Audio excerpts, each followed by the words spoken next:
Granit yang menunjukkan lorong wisata. Ini programnya memang dari Pak Dhani Pramanto. Pak Dhani memberikan nama-nama lorong itu berdasarkan negara, kota di mancanegara. Kebetulan Kecamatan Wajo ini kedapat ketemu dengan lorong-lorong yang bernamakan kota-kota Cina. Nah, kami ini menamakan kota Cina. Jadi ibaratnya tidak usah lagi ke Cina, di sini saja sudah langsung ke lorong saja.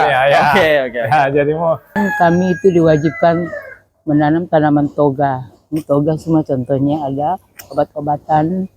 Jadi kalau ada warga yang sakit dia ambil obat dari sini, misalnya jahe, pecah beling dan sebagainya.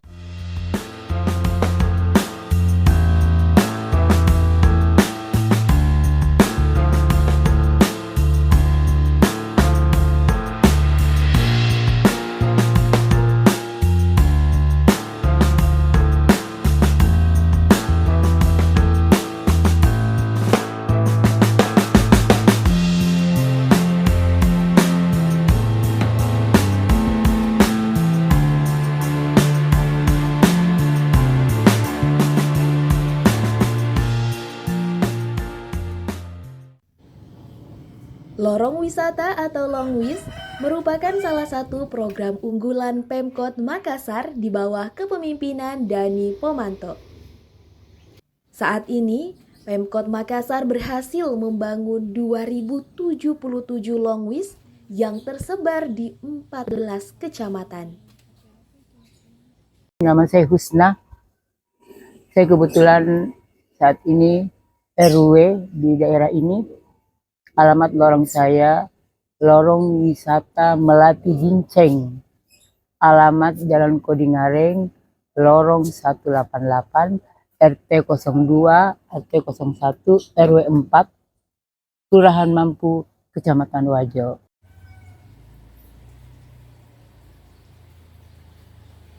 Kami itu diwajibkan menanam tanaman toga. Ini toga semua contohnya ada obat-obatan. Jadi kalau ada warga yang sakit dia ambil obat dari sini, misalnya jahe, pecah beling dan sebagainya. Kalau tanaman ada juga sayuran, ada bawang dayak, ada pokcai, ada bayam Brasil, ada pokoknya macam-macam yang kami ada selada, ada juga sawi Jepang, ada lombok, cabai kecil, lombok besar, ada pepaya, ada porang,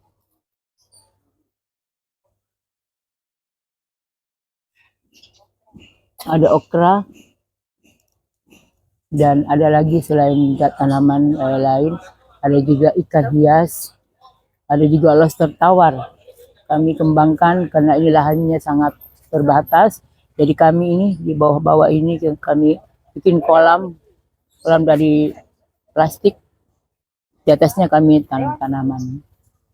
Selain membuat lorong yang awalnya kumuh menjadi estetik, program Longwis juga mendongkrak pertumbuhan ekonomi dan menekan angka inflasi.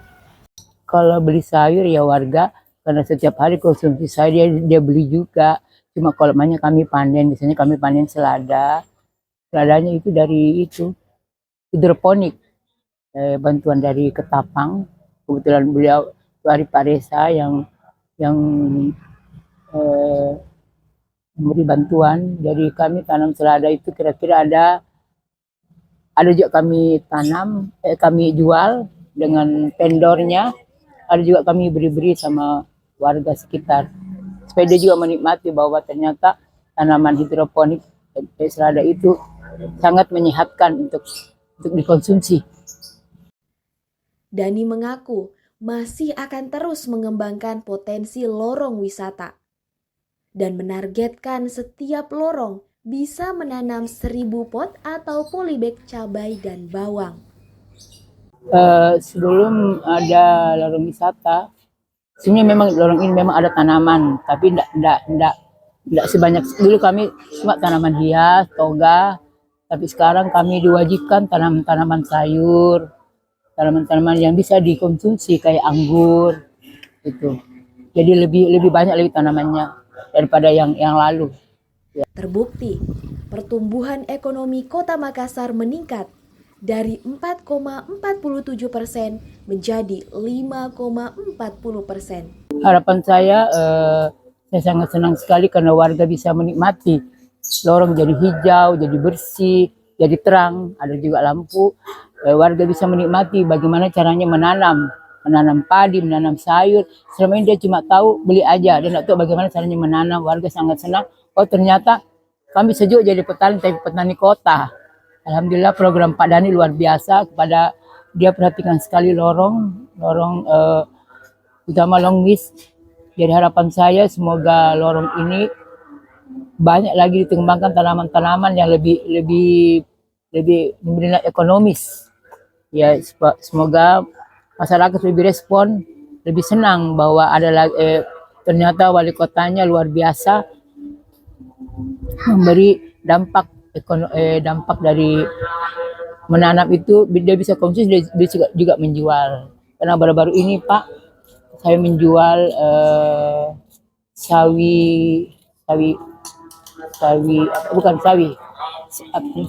bayam berhasil itu ada yang membeli 30 polybag.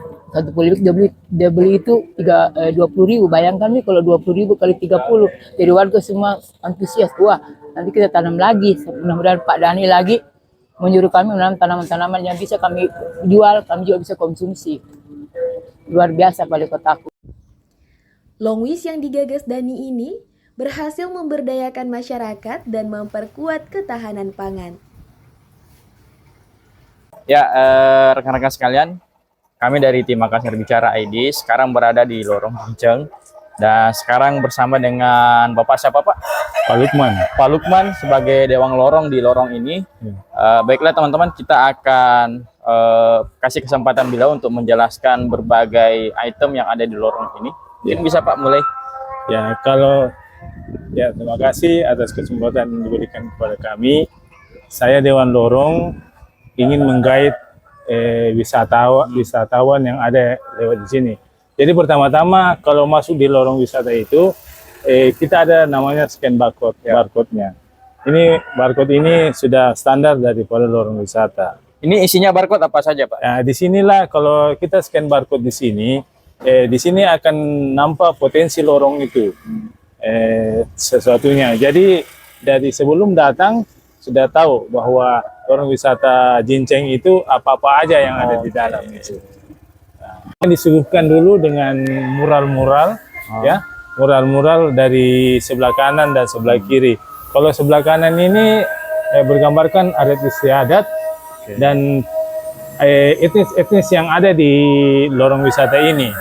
Nah, di bawah mural ini tanamannya itu banyak tanaman hias, tanaman hias. Dan ini juga ada granit yang menunjukkan lorong wisata. Ini programnya memang dari Pak Dani Pramanto. Nah, ini muralnya, ini adalah mural benteng kota Jinceng. Nah, Berarti namanya lorong ini Pak ini? Iya, lorong wisata ini Jinceng. Pak Dani memberikan nama-nama lorong itu berdasarkan negara, kota di mancanegara. Kebetulan Kecamatan Wajo ini ketemu dengan lorong-lorong yang bernamakan kota-kota Cina. Nah, kami ini menamakan kota Cina. Jadi ibaratnya tidak usah lagi ke Cina, di sini saja sudah langsung ke lorong saja. Jadi dengan adanya etnis yang ada di sini ini menggambarkan bahwa di dalam lorong ini ya inilah ada orang Toraja, ada orang Bugis, ada Makassar. Jadi beragam suku. Ya, beragam suku. Nah, ini masuk ke sini masih tanaman hias dan sebagian sudah ada ditanam tanaman kayak cabai untuk ini. Terus ada tanaman-tanaman sayur-sayur seperti apa? Daun bawang, ya. Terus di sebelah sini ini ada tanaman yang sistem pertaniannya namanya microgreen. Oke. Microgreen. Ya, jadi dia vitaminnya sangat tinggi nih microgreen. Lobster air tawar yang dibantukan dari Dinas Pertanian. Oke. Tapi kami kombinasikan dengan ikan hias gapti. Nah, lantas untuk sistem penyaringannya kita naikkan airnya, dia menjadikan aquaponik. Oke. Nah, ini adalah bayam Brasil. Oke. Bayam Brasil. Ini sudah bisa dipanen kemarin-kemarin Pak Di? Ya bisa dipanen malah dijual juga. Dijual, berarti ada nilai ekonomi plus untuk masyarakat. Iya. Oke, luar biasa. Lobsternya juga, Oke. microgreennya juga kami sudah jual. Oke. Ya itu. Terus ini ada kebanyakan dari kami ini, andalan kami di Lorong Ginceng ini adalah bawang dayak. Bawang dayak. Ya, sebagai tanaman obat. Ya. Lantas ada tanaman anggur yang kami Oh, yang ini. ya tanaman anggur ini. Daun mint. Mentos. Ya, orang bilang kalau anak-anak bilang. Jadi kalau bikin teh segar ini. Oh, bisa menggunakan ini Pak ya? Ya, nggak usah kalau di Malino kita disuguhkan teh mint. Oke. Ya, di sini bisa Oke. didapatkan. Jadi tidak usah lagi ke jauh-jauh. Ya, ke Malino ya. Cukup datang ke Jinceng. Ya. Ada lagi Pak? Kami di sini juga untuk segala sampahnya, sampah kering kami buat kompos tersendiri. Oke. Oh, ini kompas. Ya, kompos. Ya, jadi kita tidak beli lagi kompos. Oke. Ya, Sudah cukup, ada. Ya, cukup ada Oke. sampah-sampah tanaman, daun-daun kering ya bisa jadi kompos.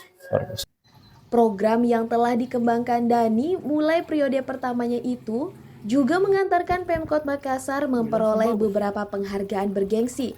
Salah satu di antaranya adalah menerima penghargaan Apresiasi Daerah Peduli Inovasi Ekonomi Kreatif dalam peringatan 12 tahun Kompas TV di The Sultan Hotel Jakarta. Jahe, Di sini artinya tanaman-tanaman obat-obatan nih Pak ya? betul. Oke. Ya, Herbal. Ya, kami terkenal dengan ini Tanaman-tanaman herbalnya. Ya, herbalnya. Sini Ada lagi Pak? banyak di sini juga sampai di sana nanti. Ini tanaman kucai Cina. Cina. Ya, orang Cina suka ini kalau Cina. Ini sebagai tanaman apa Pak? Tanaman kayak bumbunya. Bumbu masakan. Bumbu masakan Cina kalau bikin pangsit Oke. pakai ini, pakai kucai. Di bawah sini sebetulnya kami sudah buat kolam. Oke. Ini kolam apa Pak? Bisa dijelaskan? Ya, ini kolam lobster air tawar ya. Dan beberapa ikan hias. Oke. Ya, di sebelah sana ini cabai. Wah, ini semua tanaman-tanaman cabainya, Pak. Iya, tanaman cabai, tanaman sayur. Kalau ini bantuan dari dinas Departemen Pertanian Pusat. Tapi ini unik ya, Pak ya, tempat-tempatnya ini. Oh, ini ya, ini planter bag namanya. Ini tahan sampai 10 tahun. Ya, ini sudah ramah lingkungan misalnya. Jadi tidak usah lagi pakai pot-pot yang pada umumnya, Pak. Iya, kalau pakai pot itu palingan 6 bulan hancur. Dan itu bisa jadi sampah. Ya, ini kalau ini. Berarti memang konsep lorong wisata ini sudah ramah lingkungan, Pak ya? Ramah lingkungan. Ya, sistem di samping ramah lingkungan. Ya. Kembali ke alam lah. Kembali ke alam lagi. Ya. Ini Pak, ini terakhir mungkin Pak. Ya, ini kita sistem pertaniannya sistem hidroponik. Ya, kebetulan masih kemarin kita sudah jual berapa kayak selada, pakcoy. Nah, sekarang masih tahap pembersihan, jadi sekarang dulu bayam Brasil. Ini sudah berapa kali panen, Pak? Ini sudah tidak terhitung lagi. Ada sekitar 10 kalian lah. 10 kali. Iya. Dan itu dimanfaatkan untuk sebagian kita bagi-bagi sama masyarakat, sebagian juga kita jual. Nanti jualnya itu kembali lagi kita beli kayak tadi itu planter bag. Ya, begitu. Bisa dijelaskan Pak bagaimana antusiasme atau partisipasi masyarakat selama ini Pak, selama ada lorong ini? Ya alhamdulillah dengan adanya lorong ini mereka tergerak. Oke. Ya rata-rata kan mereka punya resep-resep tradisional tersendiri. Oke. Setiap rumah itu punya resep yang itulah dibuat sejenis makanan cemilan Oke. yang hingga bisa dijual. Oke. Dan terima kasih juga dengan dinas koperasi UKM ya sudah memfasilitasi izinnya, Oke. apanya semua, dan ya PRT-nya, halalnya, apa NIB-nya. Oke. Ya. Mungkin terakhir Pak, ada pesan khusus ke wali kota karena sudah mencetuskan lorong wisata? Ya mudah-mudahan ya karena wali kota sekarang ini sudah mau habis masa jabatannya. Oke. Ya, sebetulnya kami harap juga kepada wali kota selanjutnya untuk bisa tetap Mengembangkan. mensupport daripada lorong Oke. wisata ini sebagai supaya bisa lebih hijau, lebih segar di sini ya. Ya. Oh. Ya, terima kasih atas bantuannya selama ini Pak Dani Panamanto. Oke. Ya, mungkin kalau di tempat lain bisa juga lagi Oke. diprogramkan lebih maju daripada ini. Oke. Terakhir mungkin Pak, apa namanya, menurut Bapak secara pribadi melihat Dani Panamanto ini seperti apa karakternya tuh, Ya, kalau selama ini? ya kalau saya kan dengan Dani Panamanto juga ya alhamdulillah baik sebagai wali kota ataupun di organisasi lain kami ya mereka dengan putra Makassar anak lorong ya anak lorong. ya jadi memang Oke. dia memperhatikan memang lorong-lorong yang ada di Kota Makassar. Oke. Sebab disitulah sebetulnya di lorong itu kompleks. Oke, kompleks. Ya, di situ sebetulnya kalau kita majukan lorong, pasti akan majukan Kotanya. Makassar, ya. Oke. Mungkin demikian ya. Apa namanya, wawancara khusus kita untuk hari ini di Lorong Jinceng di Kecamatan Wajo. Semoga kemudian besar harapan ke Wali Kota Makassar supaya dapat tetap mendukungnya, tetap mendukung bagaimana program lorong wisata ini tetap berlanjut di periode-periode ke depannya. Mungkin demikian. Terima kasih Pak, Ya, Bu, baik. atas sudah menerima teman-teman Makassar Bicara. Ya. Assalamualaikum warahmatullahi wabarakatuh. Salam.